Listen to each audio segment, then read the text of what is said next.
good afternoon. This is the final border. All of you are going to die. Most of you are afraid. Why are you afraid? Because you don't know what's going to happen. I expect many of you think it's going to be like this, that the Grim Reaper will come along and take you. No, it's not.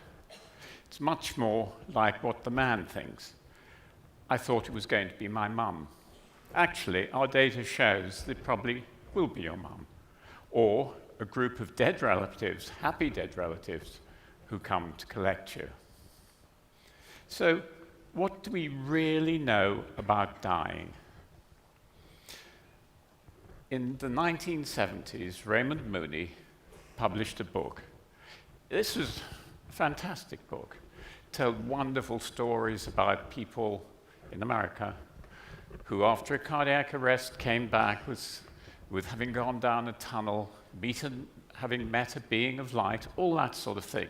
Oh, come on. Had to be rubbish. This was California. Would never cross over to the UK. No. So you can imagine my surprise when into my consulting room came a guy who had had a failed catheter, cardiac catheter, and had a near-death experience. It was my moment of realization that, in fact, these things did happen, but it was much more important than that. If what this guy was saying was true, then we could start thinking about what death might actually mean. And so I had to start studying and looking into death. First of all, this was the near-death experience. Now, I found it did occur in England. I went into various hospitals and spoke to people. And so I appeared on the BBC in 2 films in the 1980s, and I got over 2,000 letters. Do you remember letters? They're rather fun, you can read them. Well, these letters were written by people who had never, ever before told anyone about their experiences. Why? Because they're too frightened. If they told it to their wives or their husbands, they weren't interested. If they told it to their friends, they said, "You're mad." So they were very relieved to be able to put them down on paper. And I was very pleased because I could then study these and understand what the near-death experience was about. What we found is that it was, in fact, very similar to that suggested by Raymond Moody. First of all, you lose your pain, if you're in pain. Then you become very calm, and then some people leave their body. Others will go down a tunnel, a fascinating tunnel. It varies, and at the end of the tunnel, there's a speck of light. You can move towards the speck of light. It gets bigger and bigger, very, very bright. When you come into the speck of light, it envelops you as a full light experience. And it's calming, compassionate, loving, supportive, amazing. And in the light, there is the being of light. And the being of light may speak to you, may not. What you do then is that you may get a life review. You come out of the light, and you may get a life review. Very interesting, because you can then see exactly what you've done before and review all the things you've done and understand why you did them. Then you will go into a space, and the space is usually, in our culture, in the UK, it's an English country garden. Oh, come on, it's lovely. Beautiful flowers, birdsong. I can tell you that no spiders, no snakes, etc., have ever been seen there. So it's a wonderful experience. And walking around the garden are dead relatives. They will greet you. Some of them will send you back. And you'll come to a point where you know it's a border of some sort, and if you cross it, then you won't return. Now, this is very important, because that point, you have to make a decision. You're going to go on and never come back, or you're going to return. Some people decide to return because they've got family, kids, that sort of thing. Others are sent back by the being of light, and others, the relatives will say, go back, it's not your time yet. So the people then find themselves back in the hospital. Now, what sort of things cause the near-death experience? Well, illness, operations, accidents, all those sorts of things. But that is not terribly helpful to us, because you cannot study the brain function of these people if you take them from accidents or childbirth. You see, it's all different. So what you have to do is to try and get the brain in the same state. Now, heart attacks are the obvious one. In a heart attack, the heart is stopped, obviously, no respiration, and the brainstem reflexes have all gone. So you are clinically dead. So we know what state the brain is in. And so it makes a very, very good model for looking at near-death experiences. In our sample, we had about 9% of people who had their near-death experiences during their heart attack. Now, was this really true? Could we see it in hospital? So we set up a study in Southampton Hospital, looked at 69 people who'd had a cardiac arrest, and found just under 9% of people who'd had a near-death experience. What was it like? Now we could actually look at it. Very similar to the ones we'd seen. Yes, it does occur in cardiac arrest. Now, if that's true, when does it occur? You see, the NDEs say the experience occurs when you're unconscious.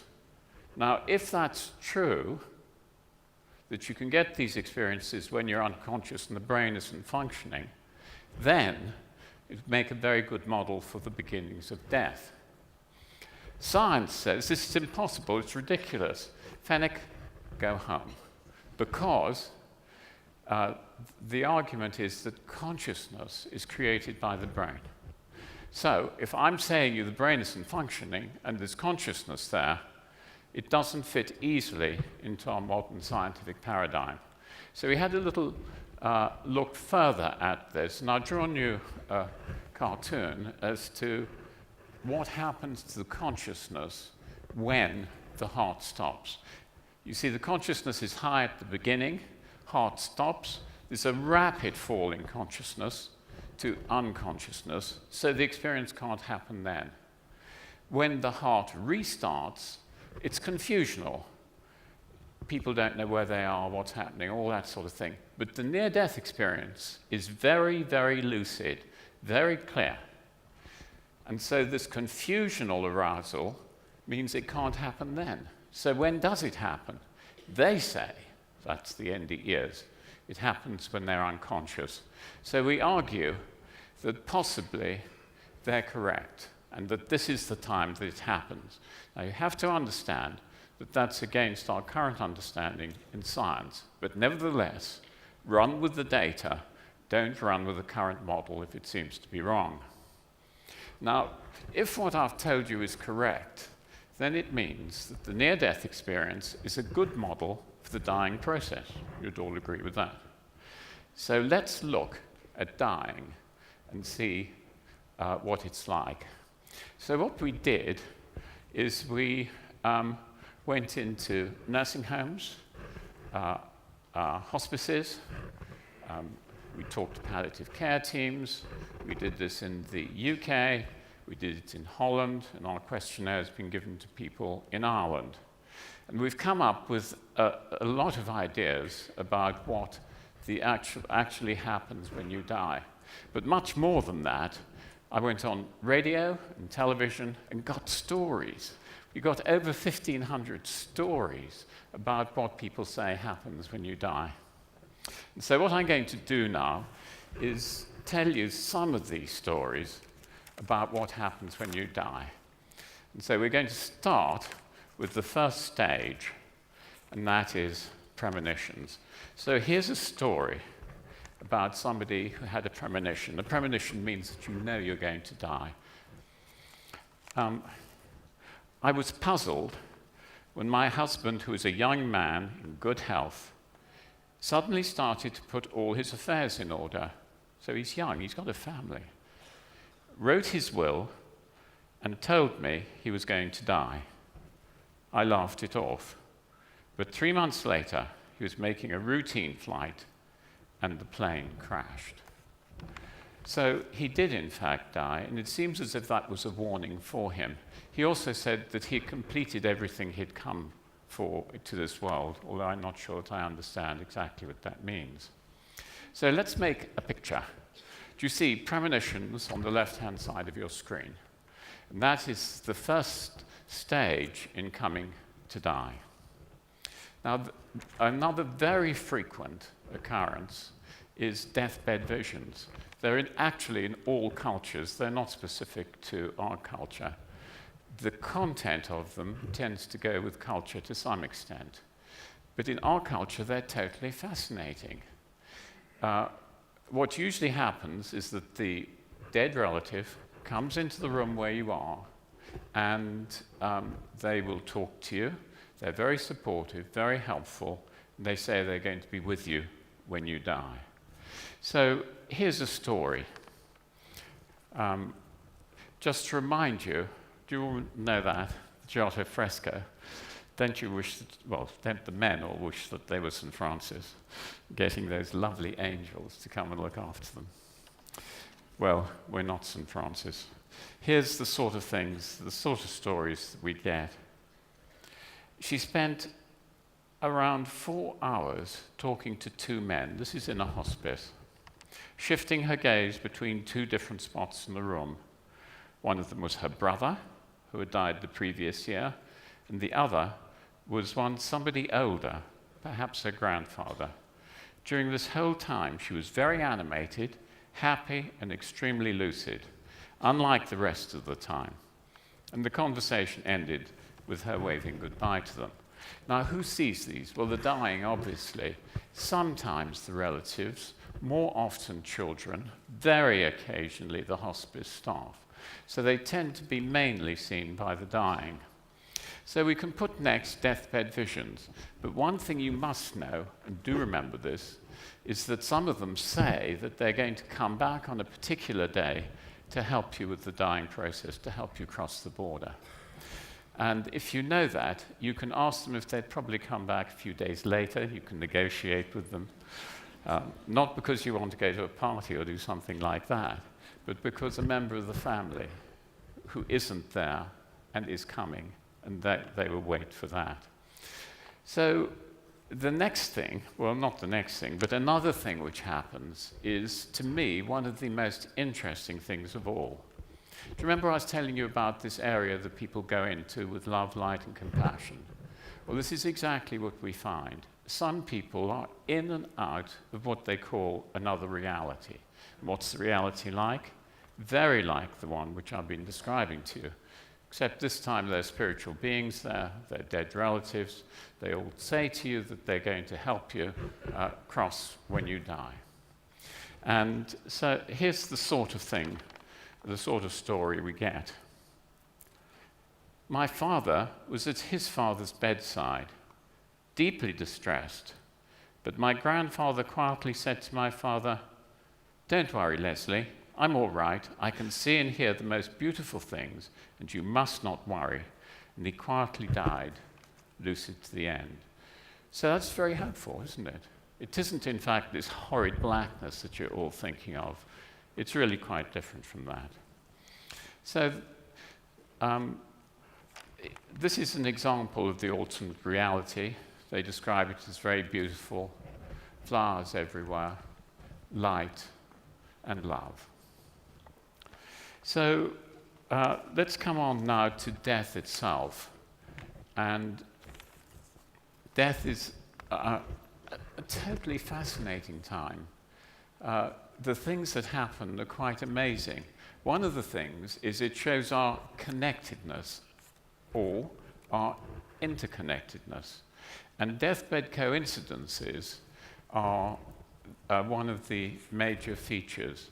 In a deathbed coincidence, the dying person in our sample is within half an hour of death, but mainly at the time of death, will go and contact somebody with whom they are emotionally connected, somebody who couldn't be with them when they were dying, or somebody they know very well and want to say goodbye to.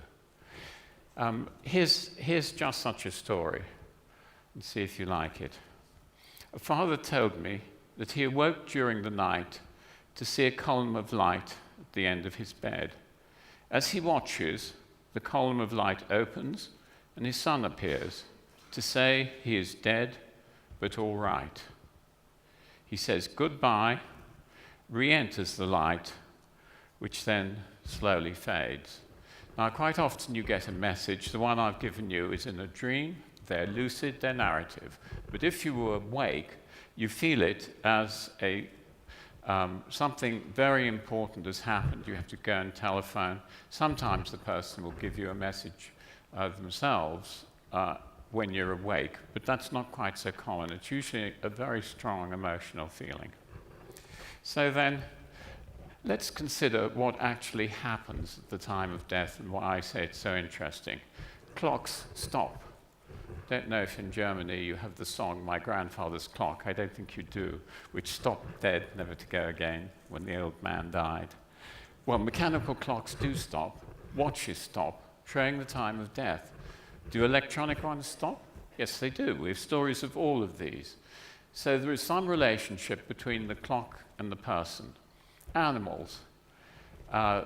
If you have a close relationship with your animal, and they're at a distance, say at home, then quite often at the time of your death, they will respond. We had a lovely story. Here you can see Fluke, a black Labrador, and here you can see Derek. They had a very close relationship. Fluke died 5 years before Derek died. And in the last few days, Fluke was seen by Derek in the hospice room where he was dying. His wife wrote in her letter that she very much hoped that Fluke would be there to help Derek with his crossing. Now, one of the most fascinating things to me is light. Light at the time of death.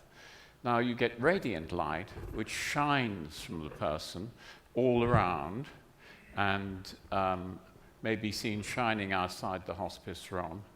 At the time of death, the person may get transformed by light, and you can see light in the room. If you happen to be caught in the light or go into it, again, it has this spiritual quality of love and compassion to it. Here's a nice story which was told me by a hospice chaplain. Sometimes I've seen a light which is in a corner, like candlelight. It's a golden light. It's not electric light. It's not one of the hospice lights. It's like candlelight, and it just appears sometimes. It goes when they die. They take their last breath, and as everything settles down, the light goes out. So these things do happen. Now, what do we mean by having a good death? Having a good death means that you actually know what you want. And this is why it's so important that you all have listened to what I said. Do you really want this? Do you? Tied up in pipes and tubes and wires. It's not a spiritual setting. It's not somewhere where you can relax into the death process. They don't have time for you. They're keeping the living alive. So what are you doing there? So make certain that doesn't happen to you. But death at home or hospice is, I think, a good death. It's like this, when you get spiritual care and where the relatives can visit, but much more important, where the grandchildren can visit. They can even play about on your bed if you're not too ill. So it's really important that you see that death is part of life. It is, to lead a good life is to have a good death. So then, what have I been saying? In a nutshell, prepare for a good death. Teach people, including children, not to be afraid of dying. Many of you will have kids, many of the kids have hamsters, many of the hamsters die. Use this as an opportunity to tell them about death. Learn what may happen to you when you die. Prepare for death, and don't just clean out your attic, but clear up your relationships. And do remember this, and that is that one of the most difficult things at death are relationships within the family which are stressful. It makes for a very stressful death, so don't do it. Sort it out beforehand. Discuss death and don't sweep it under the carpet. So, the final border may not be as frightening as you think, so don't be afraid. Now, the important thing about that is all you guys, or some of you guys, will say, well, I'm not sure I really believe this man. Well, ask your friends. I'm going to do an experiment now with you all. I want to know how many of you have encountered or had near-death experiences. I want to know how many of you have in fact had an experience with a relative who has had the sort of things that I'm talking about. Do you understand? So anybody who's heard a story in any of those dimensions, I want you to put your hand up. I'm told that German audiences sometimes don't. Okay, put your hands up. Wow, look at that. And they say these things don't happen. Thank you all for doing that. So now, let me just talk a little bit about the final border for you. And I've chosen two stories. The great inventor Edison, just hours before his death, emerged from a coma, opened his eyes, looked upwards and said, "It is very beautiful over there." Okay, just before he died.